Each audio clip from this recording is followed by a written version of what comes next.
Bendiciones a todos, Dios los bendiga. Bueno, muy atentos en el estudio devocional de hoy y quiero comenzar diciéndote o haciéndote esta pregunta. ¿Qué es lo que más detiene el avivamiento o la manifestación de Dios? ¿Cuál es el gran obstáculo del avivamiento? ¿Por qué tarda tanto el avivamiento? Cuando me refiero a avivamiento, no me refiero a un movimiento espontáneo que dura unas semanas, sino a la manifestación de Dios en cada uno de nosotros. Y escucha esto, la iglesia de Cristo jamás fue diseñada para estar en un edificio en cuatro paredes, buscando interpretar los misterios de Dios o buscando a ver quién tiene la mejor doctrina. Jesús dijo, vayan y hagan, no traigan y sienten, en Mateo 28, 18 al 20.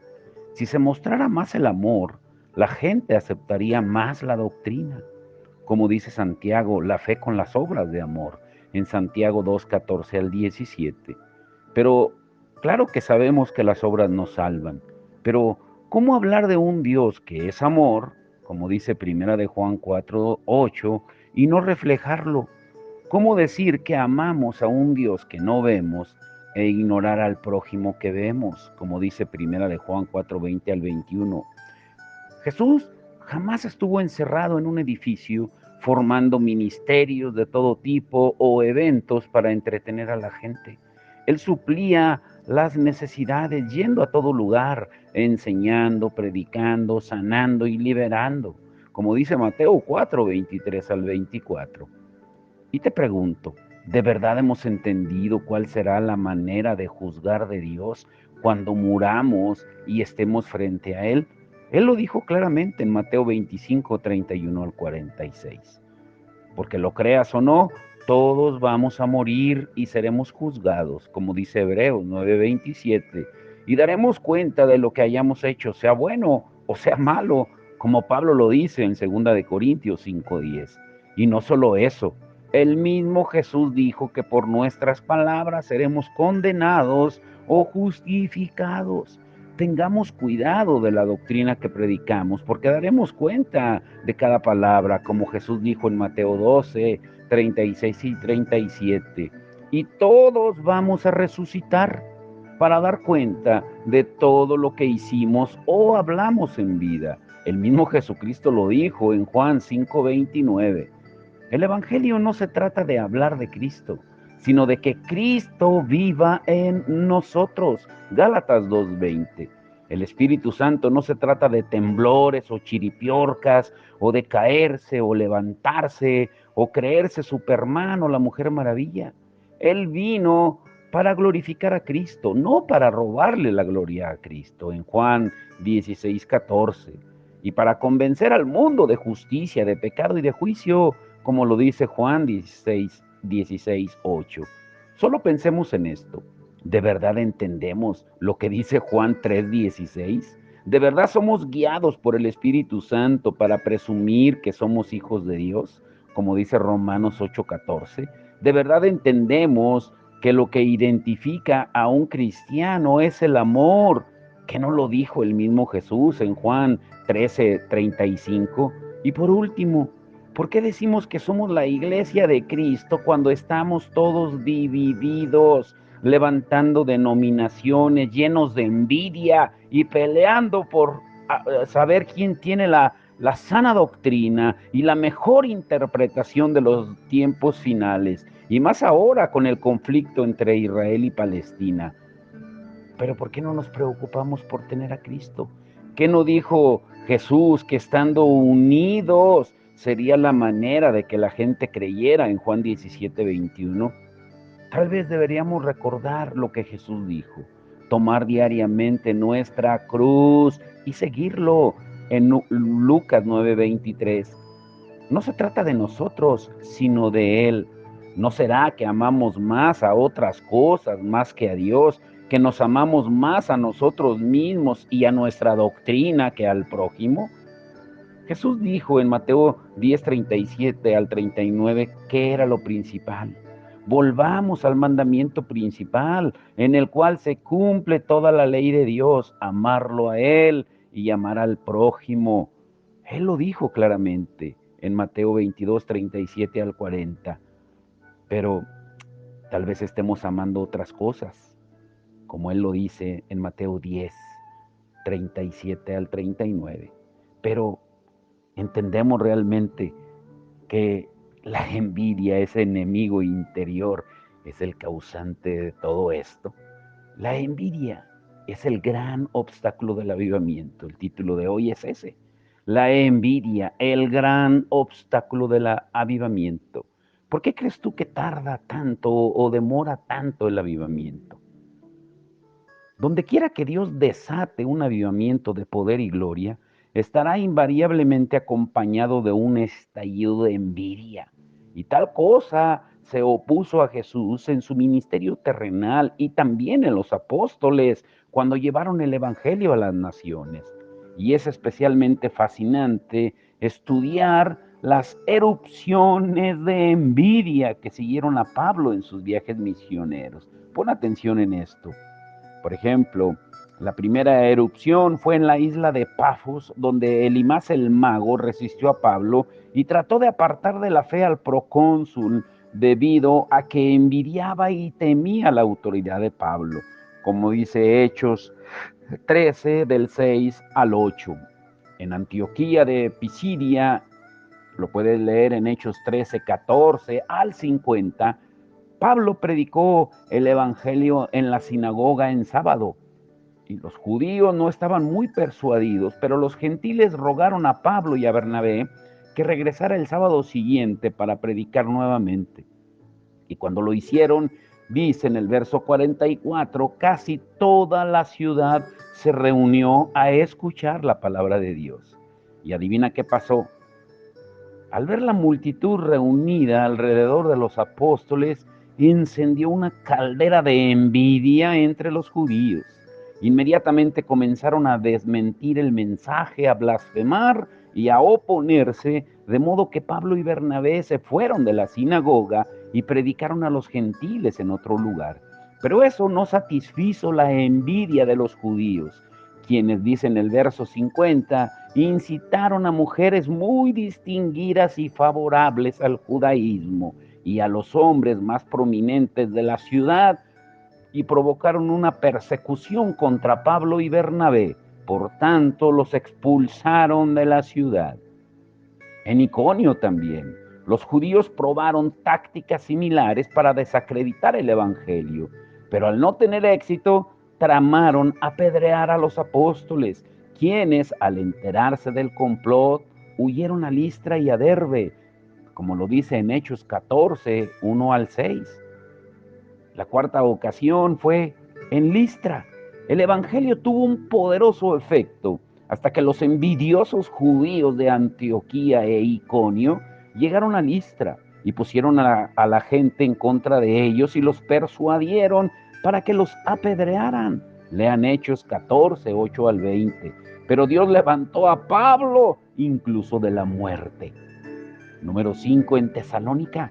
Cuando una gran multitud de gentiles creyó, los judíos se pusieron envidiosos y juntaron una turba para tratar de matarlos, como lo dice en Hechos 17 del 1 al 10. Sexta ocasión en Berea.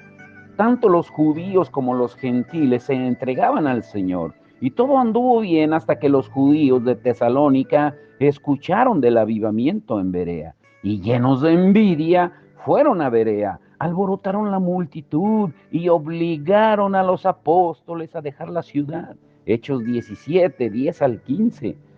Y por último, en Corinto, el Señor bondadosamente impidió que los bandos envidiosos sirvieran. Y esto le dio a Pablo una excepcional puerta de oportunidad, porque dice la palabra que ahí permaneció 18 meses con un ministerio fructífero, cuando finalmente, debido a la envidia, los judíos incrédulos intentaron llevar a Pablo a la corte. Hechos 18:12. Y el complot se aclaró y Pablo pudo permanecer en la ciudad por un buen tiempo. Hechos 18:18. Todas estas persecuciones, motivadas por la envidia, eran el resultado directo del avivamiento. Cuando Dios comienza a moverse, los enemigos del Evangelio, los cuales a veces están atados a sistemas religiosos tradicionales, encontrarán todas las formas de justificar su envidia y perseguirán al mover genuino del Espíritu de Dios. Y grábate esto: la envidia del pueblo de Dios es el gran obstáculo para el avivamiento. El mayor obstáculo es desde adentro, no desde afuera. Cuando los enemigos del Evangelio tienen envidia y resisten, este es el precio que comúnmente se paga por el reino. Es parte de la herencia, es una parte integral de la persecución que Jesús dijo que tendríamos que soportar. Pero no solo los enemigos del Evangelio sienten envidia cuando estalla el avivamiento. Cuando Dios visita a su pueblo, a veces las formas más insidiosas, dañinas de envidia se desarrollan en el corazón de muchos predicadores del Evangelio. Pero ¿estamos listos para que nuestros enemigos resistan y nos envidien? No, no lo estamos, porque la envidia eh, viene muchas veces de nuestros amigos. El gran problema del avivamiento no surge fuera de la iglesia o afuera de la iglesia, sino dentro de ella. La envidia del pueblo de Dios es el gran obstáculo para el avivamiento. Número uno, analicémoslo. La envidia en la iglesia. Ese es el gran problema.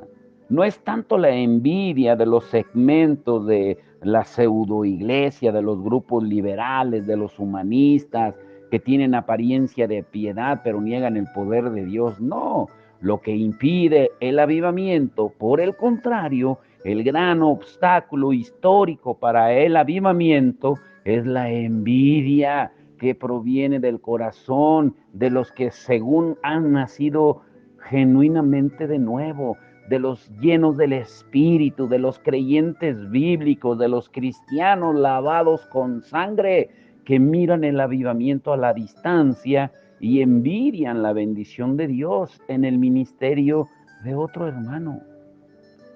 No digo que la envidia es el único obstáculo para el avivamiento, porque realmente hay muchos, pero si la discordia en el cuerpo de Cristo es uno de los principales impedimentos para el avivamiento, ¿cuál podrá ser la causa principal de esa discordia sino la envidia? Además, la envidia no es principalmente el problema del común de la gente de nuestras iglesias, sino más bien de los líderes. Si los pastores estuviesen reconciliados, las ovejas gozarían del compañerismo. Cuando el avivamiento llega, no son las ovejas las que envidian lo que pasa, sino los pastores, los ministros. Si los pastores estuviesen reconciliados, las ovejas gozarían de compañerismo. Literalmente, cada siglo de la historia de la iglesia está cargado de explosiones de envidia que hicieron erupción en el pueblo de Dios. Cuando los vientos del avivamiento comenzaron a soplar en lugares específicos, y solamente les daré un ejemplo. A comienzos del siglo XX, Dios usó el ministerio de sanidad de John G. Lake para introducir a muchos en el reino. Pero donde hay avivamiento, la envidia también está presente. Y lo siguiente proviene de una carta de puño y letra de este hermano John G. Lake el 15 de diciembre de 1910 durante su ministerio en Sudáfrica. Escuchen bien. Dice: hoy recibí un telegrama desde Los Ángeles, California, que contenía cartas escritas por falsos hermanos de ahí. Estas cartas fueron enviadas a todo el mundo. Me denuncian de toda clase de maldad e impiedad. También recibí una carta atroz de un tal George Bowie, un hombre que aparentemente es o era un obrero cristiano de algún tipo, pero que al parecer la envidia y el celo lo consumen. Esta es la opinión de todos los hermanos de Estados Unidos con quienes estoy estrechamente asociado y quienes me manifestaron su confianza, pero jamás supe que existiera tal terrible malicia y envidia como la mostrada por los señores George Cooper, el señor Bowie, Gillis y otros.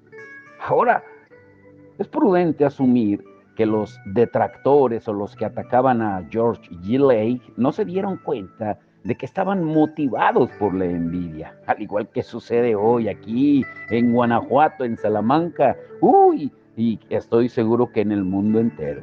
Estoy seguro de que estaban convencidos de que su cruzada en contra de su ministerio era justificada y que hacían un noble servicio a Dios. Tal es el poder con que se disfraza la envidia. Escucha muy bien esto. La envidia mató a Jesús y todavía hoy lo está matando. ¿Mm? Un hermano en Cristo que se reúne allá en Atlanta, en Georgia, donde dice que hay más de 60 iglesias ahí cerca donde él vive, con una asistencia semanal que sobrepasa las 3,000 personas cada una, me dijo que un pastor de Atlanta, escucha esto, no predica en la iglesia más grande a menos que se hayan reunido por lo menos 4,000 personas. O sea, cuando recibe un golpe inesperado de recursos humanos, la iglesia y financieros por causa del mover de Dios, todo otro hermano en su esfera de ministerio inmediatamente lo sabe y adivina qué se levanta. Los que tienen más recursos humanos reciben las bofetadas más grandes, según la cultura de nuestras iglesias. Esta perspectiva de lo que constituye poder y autoridad es el semillero sobre el cual florece la envidia. Cuando el avivamiento tiene éxito, típicamente comienzan a cosecharse en abundancia dos cosas: gente y dinero. Las multitudes se reúnen y alcanzan números sin precedentes, y junto con la gente llega un fluir de ofrendas, porque los santos ofrecen acciones de gracias a Dios por sus bendiciones. Cuando inesperadamente tú recibes un repentino golpe de suerte, tanto en recursos humanos como financieros, debido al mover de Dios, todos los demás hermanos que tienen su mismo ministerio se enterarán inmediatamente. Los que tienen un corazón noble van a bendecir el avivamiento, pero no hay ni un solo líder que no deba luchar con algún sentimiento de envidia cuando otro hermano es seleccionado por Dios para traer un avivamiento. Ahora, número 2, ¿qué tiene que hacer Dios? Dios quiere enviar un avivamiento a todo lugar del mundo, aquí mismo en Salamanca, en Guanajuato, en Florida, en California, en Atlanta, en cualquier lugar del mundo. Dios quiere enviar un avivamiento a, a nuestras ciudades, pero aquí está el problema. No importa qué iglesia o ministerio elija como catalizador del avivamiento, los demás hermanos de la ciudad lucharán con la envidia. Y algunos, por ejemplo, pastores y líderes, ministros, podrán vencerla, crucificando su carne y uniéndose al avivamiento con entusiasmo y energía. Pero muchos en la región no podrán discernir ni tratar su envidia y encontrarán formas de justificar sus críticas sobre lo que está pasando y llegarán a la conclusión que no es un avivamiento verdadero, de modo que entonces lo que Dios quería que fuese una bendición para la región llega a ser causa de contienda y disputa. Y grábate muy bien esto: antes de enviar el avivamiento, Dios tiene que pesar el factor de envidia de la región. Dios muchas veces queda atrapado entre un escollo proverbial y la dureza del lugar. O sea, si no envía el avivamiento, su reino no penetra en la sociedad y la cosecha final no llega. Pero si lo envía, la erupción de envidia en la iglesia es tan destructiva y contraproducente para la extensión del reino que la bendición del avivamiento se torna una maldición. A causa de la envidia, la casa de la bendición, el avivamiento, llega a ser guarida, como dice Santiago 3:16, para toda clase de acciones malvadas. Antes de enviar el avivamiento, Dios tiene que pesar el factor de envidia de la región. ¿Cómo respondieron los hermanos líderes de la región al trato de Dios en sus corazones con respecto a la envidia? Si abrazaron el arrepentimiento, la humildad y el quebrantamiento sobre las tendencias culturales de su corazón, a la comparación y a las ambiciones egoístas, Dios podrá visitar esa región con poder y gloria. Pero si las sombras disimuladas de la competencia no han sido enfrentadas violentamente con un arrepentimiento radical, Dios va a detener el avivamiento para que la erupción de envidia no traiga una maldición que pese más que cualquier bendición que el avivamiento pueda traer. Una de las claves para sostener el avivamiento en la región es la unidad dentro de la iglesia en la región, que no fue lo que dijo Jesús en Juan 17:21, que eso sería lo que haría que creyera la gente. Y uno de los más grandes obstáculos para la unidad es la envidia.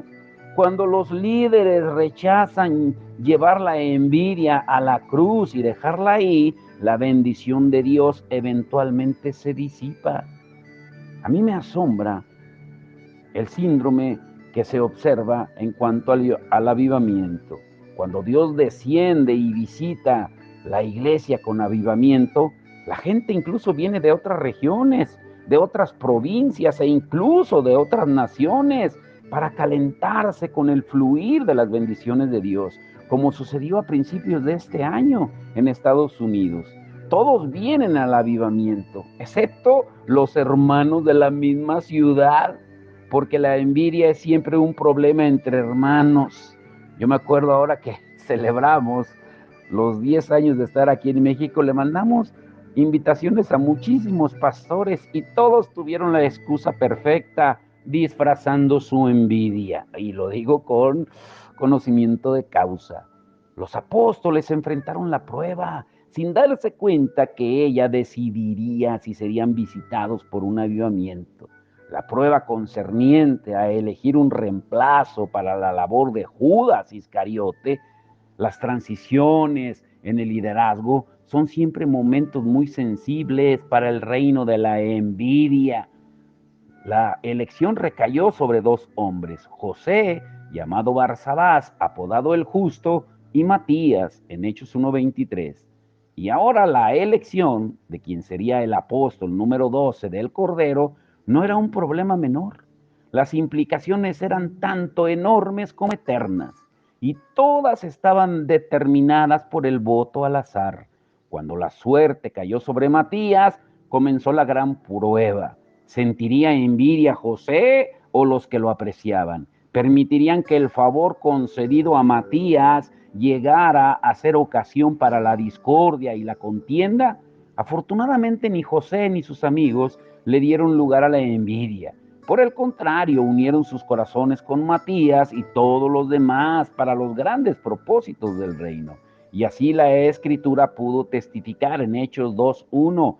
Cuando llegó el día de Pentecostés, estaban todos juntos, unánimes en el mismo lugar. Todos juntos. Cuán hermosa es esta unidad que no ha dado lugar a la envidia amarga ni a la contienda. Seguramente es la clase de unidad que Dios puede honrar y entonces envía a su Espíritu Santo para manifestarse con poder y gloria. Pero escucha esto, hay una generación que tratará sin cesar el problema de la envidia. Yo lo creo. Mi corazón clama y anhela un verdadero avivamiento para ver la manifestación del poder y la gloria de Dios en nuestros días. Es para todo lo que vivo. Y cuánto ansío ver que se predique la palabra con autoridad, que la convicción del Espíritu Santo repose sobre los corazones pecaminosos, que los ojos de los ciegos se abran, que los lugares se llenen de buscadores de Dios y que el suelo esté lleno de corazones penitentes que buscan salvación, que las ciudades sean sacudidas por Dios. Es la esperanza que las Escrituras nos ponen por delante antes del regreso de Cristo. Dios enviará un avivamiento del Espíritu de proporciones históricas para recoger la gran cosecha final. Pero todos nos enfocamos ahora en lo que está sucediendo y todos quieren interpretar lo que está sucediendo en Israel y Palestina, tomando partido de que oremos por Israel y si no oras por Israel se enojan, que debes de condenar a los palestinos y todos se quieren volver expertos, intérpretes de la doctrina, cuando la palabra dice que la palabra no es de interpretación privada. Lo que nos debe de caracterizar es el amor a Dios y al prójimo, como lo dijimos al principio hoy del devocional. Ese debe ser nuestro anhelo, nuestra esperanza, el gran objetivo de nuestras incesantes intercesiones. Además, tú sabes cuál es la última señal que se verá antes de la venida de Cristo. No son las guerras, ni los rumores de guerras, ni de si Israel o Palestina pelea, nada de eso. Jesús lo dijo en Mateo 24:14. Cuando este evangelio del reino sea predicado en todas las naciones, entonces vendrá el fin. Tenemos mucho trabajo como para seguir peleándonos llenos de envidia. El avivamiento tiene un gran enemigo. ¿Puede haber obstáculos más potentes que la envidia? Por el contrario, puede haber una contribución más grande para el avivamiento que la disolución de todas las divisiones provocadas por la envidia. Cuando los hermanos de una comunidad sacan a luz su envidia, la confiesan libremente, se arrepienten y preparan su corazón para celebrar el avance del reino, sin importar a quién Dios elija usar, se convierten así en el blanco principal del avivamiento. Y te dejo con esto. Hay una generación que tratará incesantemente el problema de la envidia, que no se va a esconder en ella o de ella, no la llamará por otro nombre, no la justificará con el celo santo, es que tengo celo santo por la doctrina. No permitirá que la vergüenza le impida confesarla, sino que dirá con simple franqueza: tengo problema con la envidia. Señor Jesús, perdóname, límpiame, arranca la ambición egoísta de mi corazón, que no quiere celebrar el éxito de mis hermanos, de mis hermanas. Dame un corazón limpio, te lo ruego, oh Dios. La generación que camine en esta luz será la que vea el avivamiento. Y te pregunto, ¿será nuestra generación? ¿Qué hacer para tratar la envidia de nuestro corazón? Pues mañana lo veremos. Hay un elemento que le trae muerte a la envidia. ¿Y sabes cuál es? Pues mañana lo sabrás. Padre, en el nombre de Jesús, te damos gracias por tu amor, tu misericordia, Señor. Gracias por ser tan directo en tu palabra, Señor, para enseñarnos que muchas veces estamos escudándonos, diciendo de que tenemos la sana doctrina y que nosotros conocemos el verdadero plan de salvación y que solo nosotros somos la iglesia correcta, que tenemos la verdad. Pero la verdad eres tú. El evangelio eres tú. No se trata de mí ni de nadie, se trata de que tú vivas en cada uno de nosotros, como dice Pablo en Gálatas 2:20. Hoy tú nos demuestras, Señor, y nos muestras a través de tu palabra que la envidia es un gran obstáculo que tarda y demora el avivamiento, que es el gran obstáculo para que tu gloria se manifieste en todo lugar. Señor, hoy que podamos rendir todo atisbo, toda semilla, por muy pequeña que sea, de envidia que tengamos en el corazón, que la rindamos, Señor, que la traigamos a la luz y que lo confesemos abiertamente. Tu palabra sigue siendo la misma. Y tú dices en primera de Juan 1:9 que si confesamos nuestros pecados, tú eres fiel y justo para perdonar, y que si decimos que no hemos pecado, te hacemos a ti mentirosos, Señor. Hoy reconocemos que tenemos semillas podridas de envidia en nuestro corazón hacia el prójimo, y no solo en la iglesia, en el ministerio, sino puede ser en la misma familia, porque a mí no me dieron lo que le dieron a él o a ella, porque yo no recibí esto, porque él recibió o ella recibió más que yo, más que... Señor, que no nos llenamos de envidia y que nos demos cuenta, como hablábamos al principio, que un día estaremos delante de ti y daremos cuenta de todo lo que hayamos hecho en el cuerpo, sea bueno o sea malo. Y también daremos cuenta de cada palabra que haya salido de nuestros labios. Hoy, Señor, que sea ese día de libertad, Señor. En el nombre glorioso de Jesús, te damos la honra y la gloria. Amén y amén.